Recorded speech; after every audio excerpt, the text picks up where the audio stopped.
যে ওলি আল্লাহর দরবার ছাড়া আমাদের বিনা অস্ত্রের মানুষ, আমরা ইমানের শক্তি নিয়ে আমরা চলি। আল্লাহর ওলির কাছে আমরা আসি, শান্তি পাই। এই ওলির দরবারে যদি কেউ হাত দিতে চায়, তাকে বিচার জন্য আল্লাহ পাক রব্বুল আলামিনই করেন। বিচার হোক, এটা ওলি আল্লাহর দেশ। সে ওলি আল্লাহর দেশ কেন ওলি আল্লাহর উপরে অত্যাচার হবে?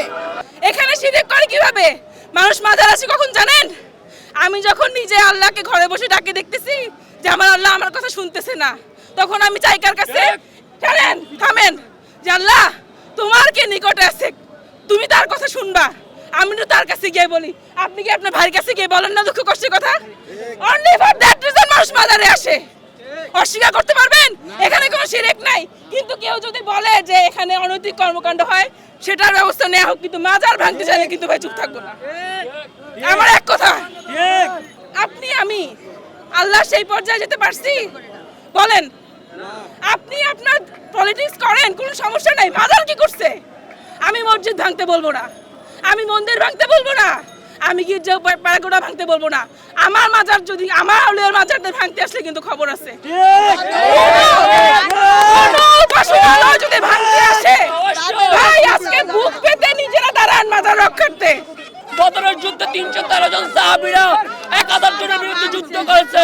আমরা সেই বদরের যুদ্ধের পক্ষের লোক, আমরা সেই আবু জাহেল বিরোধী লোক। যারা আবু জাহেলের বংশধররা যারা মাজার ভাঙতে চায়, আমরা সংখ্যায় কম হতে পারি, আমাদের পয়সা হবে আরশ থেকে। হযরত বাবা গোলাম শাহ তো বলে নাই যে আপনি গাঁজা বেচেন, এটা কি শিখাই দিচ্ছে? আপনি গাঁজা খান, এটা কি শিখাই দিচ্ছে? আপনি হিরোইন বেচেন, এটা কি শিখাই দিচ্ছে? তাহলে কেন আপনারা মাজার ভাঙতে আসবেন? আপনাকে এত ক্ষমতা দিচ্ছে কে?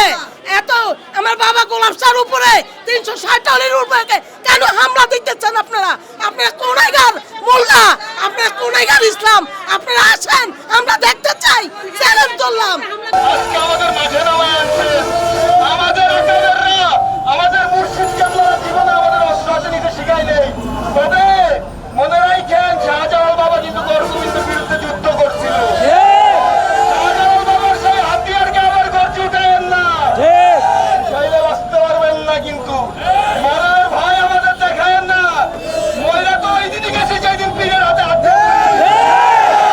ময়রা তো ওই দিনই গেছে যেদিন পীরের হাতে হাত দিয়ে মুড়ি ধরছে। করোনার ভয় দেখান, জান দিয়ে দিবে, একটাও বিস্ফোর হবে না। একটা গুলি করবে, একটা বলবে, বাকি সব দাঁড়ায় থাকবে। কেউ করবে না।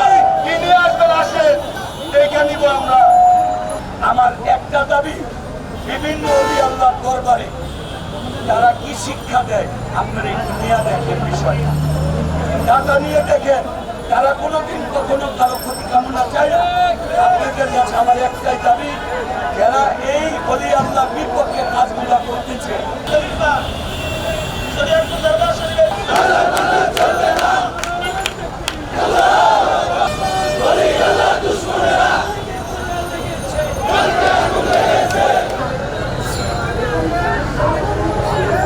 করতেছে, তার উপরে আক্রমণ কর আল্লাহ।